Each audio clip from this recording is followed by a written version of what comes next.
Hi everyone, it's Lisa Brown with InkandInspirations.com, independent Stampin' Up! Demonstrator here in the United States. And today we're going to be making a fun card with the Butterfly Brilliance bundle, and currently with two of the special papers that are part of a special promotion while supplies last, and I'm going to show you those in just a minute. But for this one, I wanted to show you that this is one complete stamp, like a background stamp, and I used my Stamparatus to stamp it on a 5x7 piece of basic white cardstock, cut them all out at one time. Awesome. And then I just use them as I need them on projects. So today I'm using this monarch butterfly, and let's get started. I have a Bermuda Bay card base. It's cut 5.5 by 8.5. I'm going to fold it, matching the corners there, and use a bone folder and give it a good crease. Now, we're going to make this front of the card fun, a little different. And so I'm going to bring my paper trimmer in, and on this card front, I am going to cut off 1 1/2 inches, and I'm double checking myself. So I'm going to align it over here on this right side. Let me do it this way. I think you can see a little better. So 1 1/2 inches, and that's going to be my card front. Okay, so now that allows us to add a strip of designer paper here as accent. And so I have this piece of the Butterfly Bijou designer paper, and I'm going to adhere that right here so that we can see it peeking out when the front of the card is closed. So the print I decided to use is to go with my cardstock. It's Bermuda Bay, a Bermuda Bay print. And so I'm just going to come a little bit from the edge and center it top to bottom. Okay? Then I am going to take a piece of the Butterfly Bijou paper in this Monarch and Bermuda Bay, and I'm going to adhere that right here to that partial card front. Now this is just a super easy fold. You could call it a fun fold, but it's just a way to make your look cards different and just in an easy way. Okay? All right, so then I need a piece of Whisper White that's going to go along, I say Whisper White, basic white, that's going to go along the inside. So I'm going to grab a piece and my trimmer again, and I'm going to cut a piece at 2.5 by 5 1/4. I believe this is already 5 1/4, so let me just cut it at 2.5. Okay. Now, let's go ahead and put that on the inside, and that'll be just a sweet little space that you can write a note or a greeting, or even stamp a sentiment if you'd like. I'm going to leave mine blank for now because I'm not sure for sure who I'm sending this to. All right, so now we've got the inside of the card finished. Now for the outside, I decided to use the Stitch So Sweetly dies from the annual catalog, and I used the 2 largest scalloped rectangles. One I cut from the Natural Touch paper. This is a specialty paper that is part of the promotion now. And then Bermuda Bay.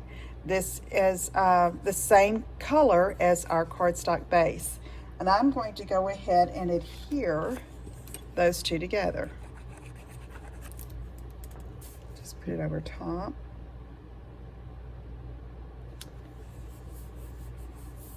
All right, so now that is going to go right here as our partial card front, okay, and we'll center it top to bottom.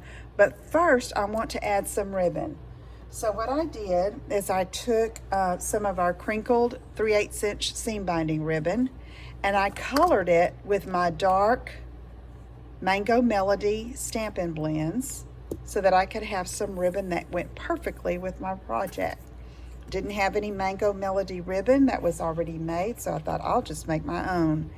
And I believe, let's see, I cut about 16 inches of this ribbon and then colored it with the side of my brush tip on my Stampin' blends. So I'm just gonna put this on right here at the bottom. Much easier to do this now than to forget and have to take it off or try to find a way to add the ribbon after this is already adhered to the card. Okay, so a little trick that you may or may not know is when you tie a ribbon on and you've got a bow and you want that bow to stay in place, you can take a mini glue dot and just put it right behind the knot there, okay? And then I think I'm just gonna trim off just a tad here at an angle. Let me come with this side too. Okay, so now that's ready to go. So I'm gonna just adhere that right here to the card front. Leave about a half an inch showing over here of this designer paper. So I want to be sure and just put adhesive on this side of the scalloped rectangle. And again, these are the Stitched So Sweetly dies with these rectangles that are scalloped and then some fun labels too.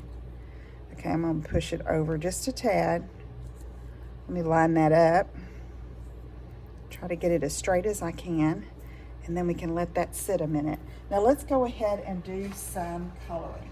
I'm gonna grab a piece of scrap paper and get my monarch butterfly, and we're gonna do some coloring. Easy peasy coloring.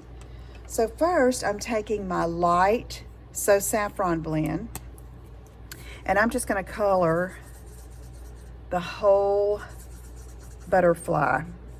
This makes it easy. It's not going to affect those darkened, shaded areas, which are really the black areas on the butterfly. And I'll show you what I'm gonna do with that in a minute. So I wanted to kind of get a two-tone, and give some shading. So I decided to go, not really shading, maybe accents. So I'm going to use my light Mango Melody marker blends, Stampin' blends, I should say, which these are alcohol markers. Fun to color with. And I'm going to use that over top of that So Saffron, okay? So I'm just going to do some around these areas here, put some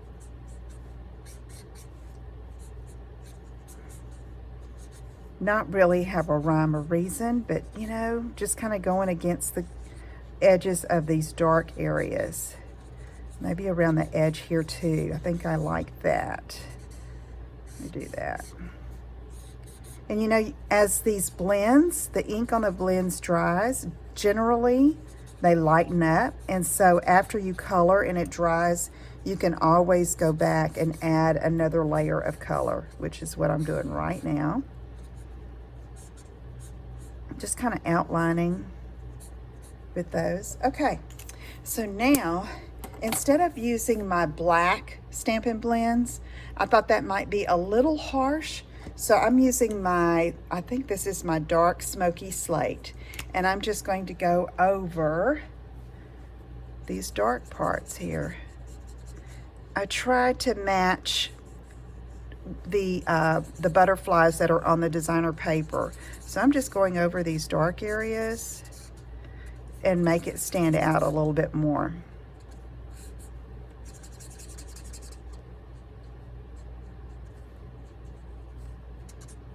Okay, we can call that done, I think.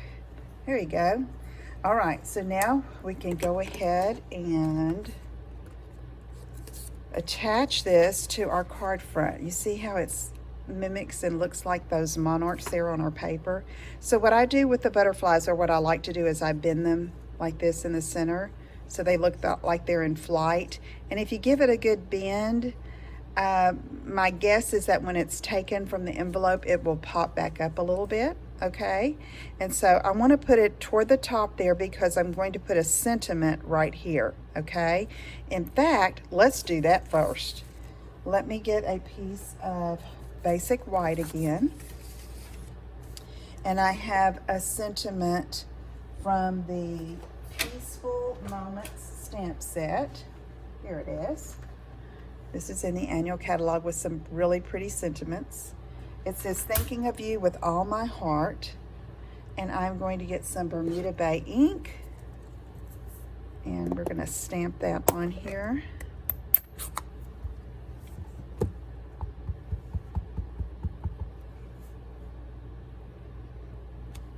Okay, let's see if I cut that or stamp that just right to center this. This is the Timeless Label Punch from the annual catalog. And yeah, we can just center that like that, trying to get the same amount of spacing on both sides. Let's put the ink away. And then I think I'm going to tuck that beneath the ribbon there and then have my butterfly like this. Okay, so let me go ahead and get my liquid glue and just tuck that bottom edge beneath the ribbon. You don't want to cover up your sentiment. You can, and I'm extending it a little beyond this edge, okay? And then we're going to take our monarch butterfly and put it just like that. And I like to put the glue right there in the fold, in the bend, and behind the body of the butterfly. Okay, so now to finish this off, I wanted a little bit of bling, so I dug through my embellishments and I found my little remnants of the holiday rhinestones. Currently, these are still in the annual catalog, and I'm going to use some of these curry gold looking ones that I think go perfectly with this mango ribbon. And so let's see, I think I'm going to put trying to decide. I think I'm going to use the smaller ones. Let's do that. And just scatter. I use 3 of them. Let's do that. Okay, and there you have a very pretty card that you can send to someone, write a little note, put that in the mail and send it on its way. Okay, if you have any questions, let me know. Visit my website at inkandinspirations.com where you can find the details and the dimensions for this card. And until we meet again, let your light shine and have a great day. Bye-bye.